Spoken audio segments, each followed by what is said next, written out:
हाँ जी, नमस्कार दोस्तों। मैं गुरुकुल एग्रीकल्चर एकेडमी नौहर के प्लेटफॉर्म पर आपका हार्दिक अभिनंदन करता हूँ। और मैं आज जेट 2026 के बैच के बारे में थोड़ा सा बायोलॉजी पर डिस्कस करूँगा। जैसा कि कुछ बच्चे बता रहे थे कि बायोलॉजी इतना टफ है, उसमें बहुत मैटर पढ़ना पड़ता है, लेकिन आपको मैं बताऊं कि बायोलॉजी अपने एक बेसिक तरीके से पढ़ा जाए तो सब कुछ आसानी से हम बायोलॉजी कर सकते हैं। जैसे बायोलॉजी की बात करें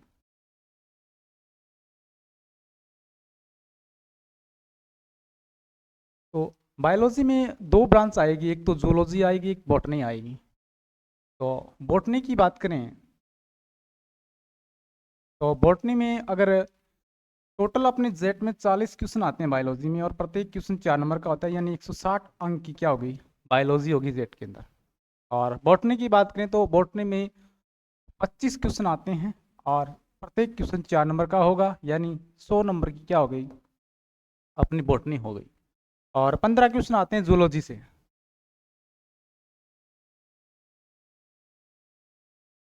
जूलॉजी से यानी 15, और प्रत्येक क्वेश्चन 4 नंबर का होगा, यानी 60। यानी टोटल 160 नंबर की जेट में क्या होगी, अपनी बायोलॉजी होगी। तो स्टूडेंट की ये डिमांड है कि अब ज़्यादा से ज़्यादा कौन से टॉपिक पर फोकस करें ताकि अपने जेट में सिलेक्शन ईजी हो जाए।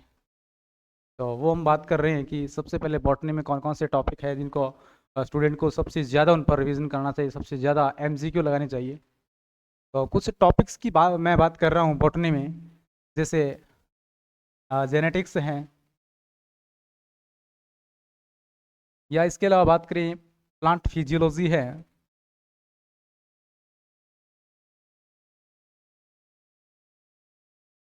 या प्लांट टिश्यू है,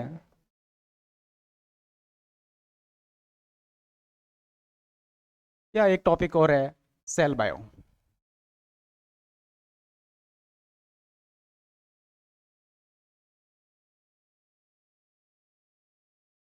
यानी इन 4 टॉपिक्स में सबसे ज़्यादा क्वेश्चन बार बार आते हैं। तो स्टूडेंट को इन पर्टिकुलर 4 टॉपिक पर विशेष ध्यान देना चाहिए।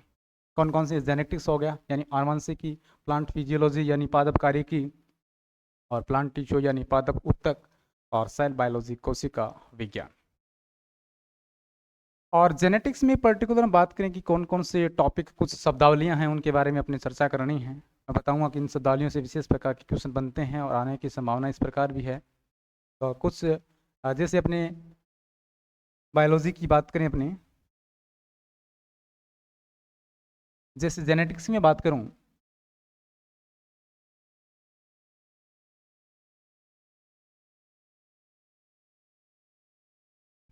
जैसे जेनेटिक्स के जेनेटिक्स ऑफ फादर, यानी father of genetics,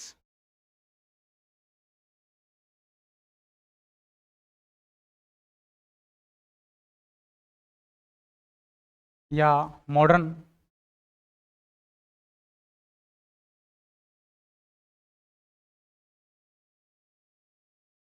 father of genetics, या ये जो जेनेटिक्स शब्द किसने दिया, या कुछ और शब्दावलियां हैं जैसे फिनोटाइप हैं,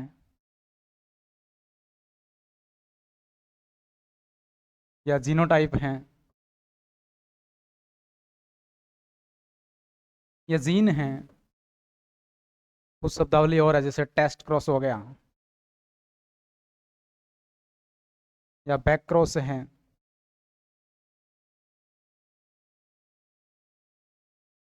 ये कुछ टर्म्स हैं, इनसे क्वेश्चन सीधे के सीधे रिपीट होते हैं। जैसे जीनोटाइप F2PD में एक संकरण यानी मोनोहाइब्रिड क्रॉस क्या होता है, उसमें एक संकरण में F2PD में जीन पर रूप क्या है या लक्षण पर रूप क्या है।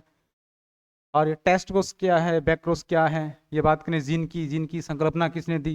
ये बहुत सारे टॉपिक है, छोटी छोटी टर्म है, लेकिन इसमें क्वेश्चन पुटअप होते हैं हर बार। तो जेनेटिक्स में हर बार 2 या 3 क्वेश्चन जेट में अपने आते हैं, लेकिन पिछली बार 2 क्वेश्चन आए और अब की बार 3 क्वेश्चन आने की पूरी इसकी क्या संभावना है।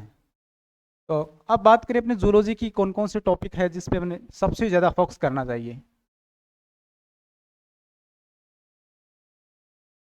जूलॉजी में जैसे एनिमल टिश्यू है,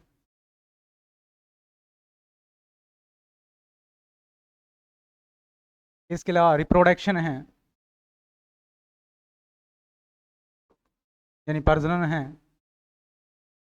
या बात करें हमने जंतु ऊतक,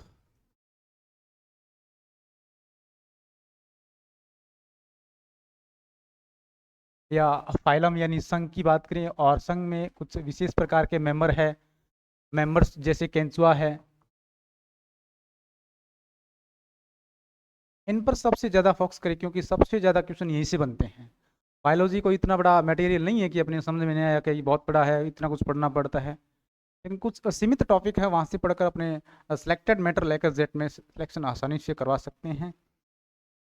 इसके अलावा अगर आपको जेट में सिलेक्शन पाना है तो गुरुकुल एकेडमी से आप अवश्य एक बार ज्वाइन करिए। 1 फरवरी से ये बैच स्टार्ट हो गया है, ऑनलाइन और ऑफलाइन। अगर आप ऑनलाइन करते हो तो आप ऑफलाइन करते हो तो ऑफलाइन के साथ साथ आपको ऑनलाइन भी दिया जा रहा है, और ज़्यादा से ज़्यादा कंटेंट आपको कम से कम पेज में सीमित में आपको मिलेगा। तो मैं उम्मीद करता हूँ कि ये कुछ टॉपिक मेरे जो बताए वो आपके जरूर समझ में आएंगे। धन्यवाद।